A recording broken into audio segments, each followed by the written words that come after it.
আমার বিচ্ছেদের মেইন কারণটাই ছিল আমার হাজবেন্ডের পরকীয়া। যে পরকীয়া নামক ব্যাধিটা বাংলাদেশে এখন ট্রেন্ডিং এ আছে। কিছুদিন পরপরই বিভিন্ন পার্সন আগে ট্রেন্ডিং এ থাকতো, যেমন লায়লা মামুন, তারপরে কিম আপা। এখন ট্রেন্ডিং এ আছে হচ্ছে পরকীয়া নামক এই নোংরা সম্পর্কটা। তো যেহেতু আমি এ ধরনের সম্পর্কে নিজেও জড়াইনি, সো আমার এ ধরনের এক্সপিরিয়েন্স নেই। তবে আমার মতে উম, বিবাহ হচ্ছে একটা পবিত্র সম্পর্ক। এই সম্পর্কে আবদ্ধ হওয়াই উচিত অনেক চিন্তা ভাবনা করে। কারণ আমরা যারা মুসলিম, আমরা বিয়ে বিয়ে করব, আমাদের সংসার হবে, বেবি হবে, ঠিক আছে।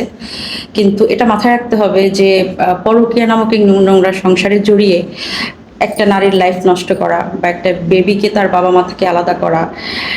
আমি তো অ্যাজ এ আর্টিস্ট আমার প্রেক্ষাপট থেকেই বলি না, দেখেন আমার ক্যারিয়ারটাতে আমার যতটুকু সম্মান ছিল, ইনস্ট্যান্ট একটা ছোট্ট একটা ভিডিওর জন্য সব সম্মান কি আপনাদের সামনে নষ্ট হয়ে যায়নি? আমি কি মাথা নত হয়নি? আমার মাথাটা কিন্তু হেড হয়ে গেছে সবার সামনে। আমি আজকে 17-18 বছর যাবৎ বিভিন্ন সামাজিক সংস্থার সাথে জড়িত, সমাজ কল্যাণমূলক কাজের সাথে জড়িত। আমি লায়ন্স ক্লাবের অনেক সিনিয়র মেম্বার। আজকে 17 বছর যাবৎ আমি মানুষের সেবা করেছি। এটা কিন্তু কারো ডোনেশন নিয়ে না। আমি গান গিয়ে 2 টাকা ইনকাম করতাম, ওখান থেকে 1 টাকার বেশি আমি গরিবদের মাঝে দান করতাম, চক্ষু মানুষের সেবার জন্য নিয়োজিত থাকতাম। ইভেন লায়ন্স ক্লাব যখন পুরনো বিল্ডিং ছিল, তখন ওখানে লিস্টে আমার নাম ছিল প্রথম জুনিয়র ফিমেল ডোনার হিসেবে। তো আমি আমার প্রেক্ষাপট থেকে খুব ভালো কিছু কাজ করেছি, যার কারণে আমার খুব অল্প বয়সে খুব সিনিয়র এবং খুব লেজেন্ডারি ব্যক্তিবর্গের সাথে বাংলাদেশে চলাফেরা করার সুযোগও হয়েছে। এই যে সম্মানজনক অবস্থানটা এত বছর ধরে ক্রিয়েট করেছিলাম, এটা সামান্য একটা ভিডিওতে ডিস্ট্রয় হয়ে গেল। আর এটা হচ্ছে আমি আমার প্রেক্ষাপট থেকে বলছি।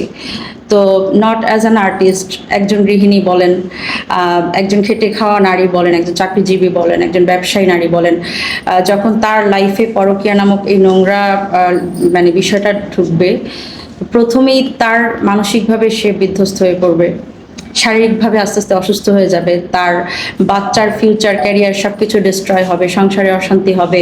একটা পর্যায়ে একটা মেয়ে মানুষ বা একটা ছেলে মানুষ একাকিত্ব বরণ করে নেয়। যেমন দেখেন, আমি আমার হাজবেন্ডের পরকীয়ার কারণে এত বড় একটা কষ্ট পেয়েছি।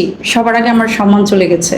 আর শিল্পী হিসেবে সম্মানটা অনেক বড় ইম্পর্টেন্ট। আমরা শুধু টাকা কামাই না, আমরা সম্মানও কামাই। হ্যাঁ, তো এটা চলে যাওয়াতে আমি নিজে নিজেই ব্যক্তিগতভাবে, মানসিকভাবে অনেক চিন্তা ভাবনা করে ডিসিশন নিয়েছি আমি আর লাইফে কোনো রিলেশনশিপে জড়াবো না, বিয়ে শাদিও করবো না। এটা আমার ব্যক্তিগত পছন্দ। জানি হয়তো অনেকে অনেক কথা বলবে, এবং এটা কখনোই চেঞ্জ হবে না। তো দেখেন, এটা কিন্তু একটা ইয়াং মেয়ে মানুষের জন্য অনেক কষ্টের। আমার লাইফের মাত্র 25-26 বছর বয়স, হয়তো বা 80% বয়স তো পড়েই আছে। একটা মেয়ে মানুষ হিসাবে আমার ছোট একটা 4-5 বছরের বাচ্চা নিয়ে আমি কিভাবে সার্ভাইভ করবো, সেটা একমাত্র আমি জানি। একটা মায়ের জায়গা থেকেও আমার কাজ করতে হবে বেবির জন্য, একটা বাবার জায়গা থেকেও কাজ করতে হবে। তো সেখানে আমি নিজেই তো এতিম, আমার আব্বু আম্মু মারা গিয়েছেন ভেরি রিসেন্টলি। তো আমার কষ্টটা আমার কাছে।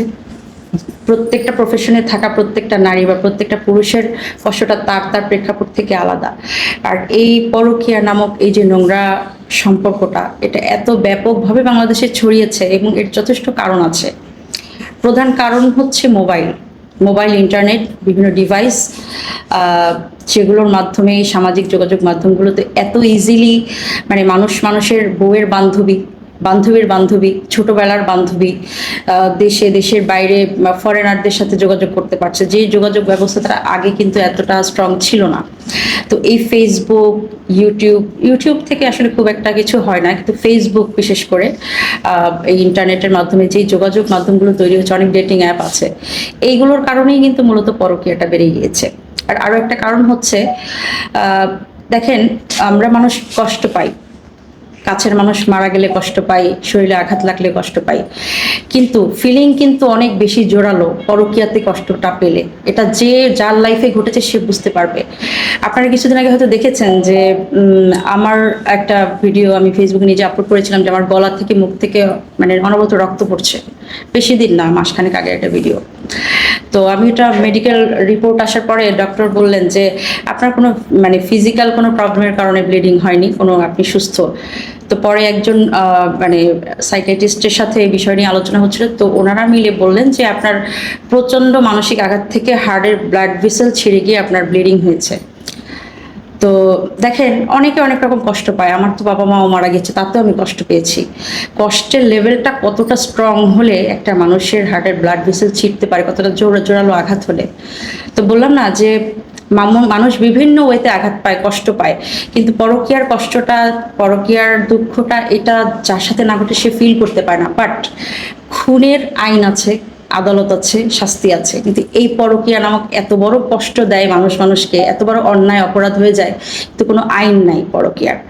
তো এখন রিসেন্টলি শুনলাম যে পরকীয়া বিষয়ক আইন তৈরি হচ্ছে, বিয়ের পরে বিয়ে করলে আইন তৈরি হচ্ছে।